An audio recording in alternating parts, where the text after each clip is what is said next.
ভারতের দিল্লি ও এর আশেপাশের শতাধিক স্কুলে বোমা হামলার হুমকি মেইল দেওয়া হয়। হুমকি পাওয়ার সঙ্গে সঙ্গেই প্রত্যেক স্কুল দ্রুত খালি করা হয়। বেশ কয়েকটি স্কুলে চলছিল পরীক্ষা। হুমকি আসায় বন্ধ করা হয় স্কুলগুলোর রুটিন কার্যক্রম। পুলিশ পৌঁছে দ্রুত ক্লাসরুম খালি করে দেয়। তল্লাশি চালায় বোম স্কোয়াডের সদস্যরা। তবে কোনো রকম বোমা কিংবা সন্দেহজনক বস্তুর সন্ধান পায়নি তারা। স্কুলে বোমা হামলার হুমকিতে আতঙ্ক ছড়িয়ে পড়ে শিক্ষার্থী এবং অভিভাবকদের মাঝে। হুমকি দেওয়া মেইল ভুয়া বলে জানিয়েছে ভারতের স্বরাষ্ট্র মন্ত্রণালয়।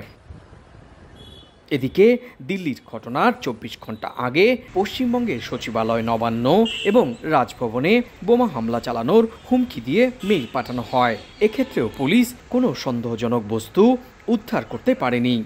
বিকাশে কম খরচে ক্যাশ আউটের লিমিট বেড়ে ৫০,০০০। প্রিয় এজেন্টও ২টা।